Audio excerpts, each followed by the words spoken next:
Yo à tous, c'est Tidiane. Aujourd'hui on se retrouve pour parler d'une découverte et d'une nouveauté manga. Je parle bien sûr du manga Reaper. Pourquoi vous parler du manga Reaper alors qu'il y a énormément de mangas tout aussi voire même plus intéressants qui sont derrière moi?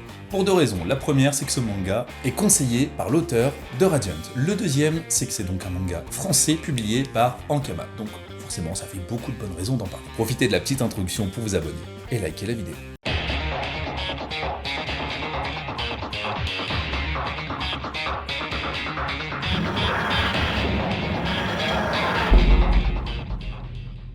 Ce manga n'est pas le premier de Geronimo Seijudo, c'est le deuxième qui est publié par cet auteur français. Tout d'abord, un petit résumé du manga. L'être humain vivait paisiblement sur une terre qui petit à petit est devenue irrespirable. L'air sur cette terre est devenu irrespirable, et comme si ça ne suffisait pas, des monstres sont apparus. Ces monstres sont appelés des Wendigo. Ces monstres sont plus ou moins gros, plus ou moins forts et peuvent ressembler à celui-ci. Les Wendigo, pour ceux qui connaissent le manga Q, qui s'écrit Q, eh bien, ils ont vraiment les mêmes idées, ou même Kaiju, tiens, prenons un exemple qui est plus connu, Kaiju. Eh bien, les Wendigo rappellent les monstres de Kaiju. Voilà, c'est vraiment des monstres qui ont plusieurs niveaux, plusieurs forces de désastre, qui peut aller du simple petit soldat lambda au balèze super fort qui va mettre une raclée à toute l'espèce humaine en claquant des doigts. Et c'est un principe bien connu d'avoir des levels comme ça pour les monstres, on l'a aussi dans Demon Slave par exemple, où vraiment on a cette évolution qui est d'ailleurs encore mieux montré dans Blue Exorcist, où vraiment là ils ont des niveaux, des forces, jusqu'à atteindre le niveau démon, voire Satan qui est carrément là-haut.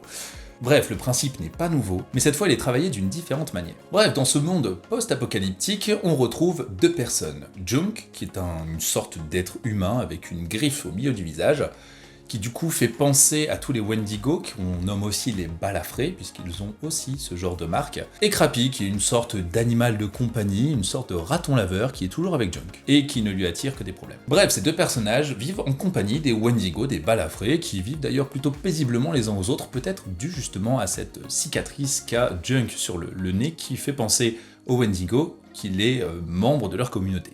Parce qu'en règle générale, les Wendigo vont juste chercher à détruire et à tuer tous les êtres humains. C'est là que Junk et Crappy vont faire la rencontre de ce genre de personnages, qui sont des Reapers. En fait, ils pensaient être les deux seuls survivants de l'espèce humaine, mais ils se rendent compte qu'ils ne sont pas tout seuls, et qu'il y en a d'autres, et que cet escadron-là, de Reapers, est un escadron spécial pour tuer les Wendigo, un escadron super puissant, qui sait utiliser des armes uniques. Bon, encore une fois, ça nous rappelle beaucoup Kaiju numéro 8. Vous savez, ces escadrons spécial destruction de Kaiju qui utilisent les armes faites avec les cadavres des Kaiju battus précédemment. Sans vous spoiler, mais pour vous en parler quand même, à un moment, Junk va tomber sur ce masque qui a l'air d'être tout simplement un bout de pierre perdu au milieu de rien, et il va ressentir une connexion avec ce dernier. Je pense qu'on peut s'en douter, ce masque est donc un reste d'un Wendigo, d'un balafré, qui permet à Junk de pouvoir se transformer temporairement en un monstre, en un Wendigo, que ce soit une partie du corps ou tout le corps. Est-ce que ça vous rappelle quelque chose? Oui, Kaiju numéro 8. Au niveau de la date de publication des deux mangas, donc de Kaiju numéro 8 et de Reaper, on peut pas parler d'inspiration ou même de vol d'idées ou quoi que ce soit, puisque les deux sont apparus à peu près en même temps, ce qui veut dire que l'auteur japonais et cet auteur français ont eu à peu près une idée similaire en même temps. Pour l'instant, un seul tome est sorti de Reaper, ce qui pour moi n'est pas forcément assez pour se faire un avis sur toute la série et comment elle va évoluer, contrairement à Kaiju qui en son tome 6 il me semble.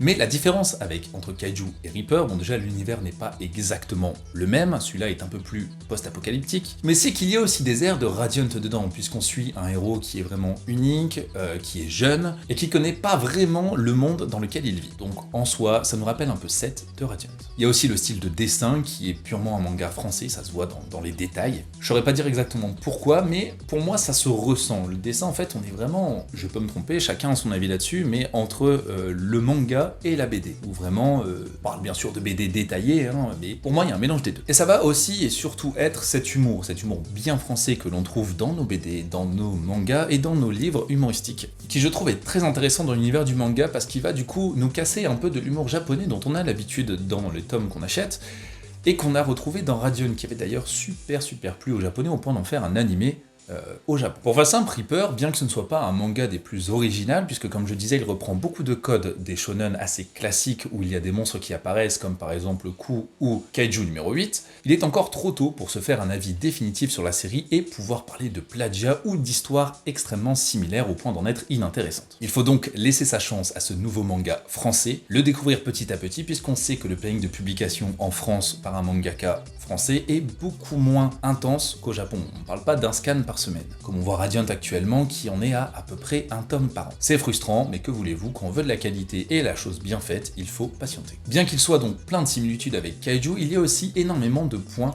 qui sont différents, que ce soit au niveau de l'équipe, de l'appréciation du personnage principal dans l'équipe, de la taille des sortes de brigades spéciales, mais aussi du pouvoir qu'a cet être humain qui semble être un mélange d'être humain et de Wendigo. À l'intérieur, forcément, on va y retrouver les inspirations du mangaka, que ce soit sur des choses françaises ou japonaises, et soyons honnêtes, les dessins sont vraiment classe, les situations rendent des personnages ultra badass, le côté comique est vraiment bien dosé, et les codes classiques sont plutôt respectés, même avec la mascotte que l'on voit étant Crappy, cette sorte de raton laveur qui nous rappelle Chopper, qui est un raton laveur. Non, c'est pas... Si, c'est un raton laveur, non si. Bref, n'hésitez pas à mettre votre avis en commentaire, ce que vous en avez pensé, si vous l'avez lu, si vous voulez le découvrir. Sur ce, en attendant d'autres nouveautés, je vous dis à très bientôt.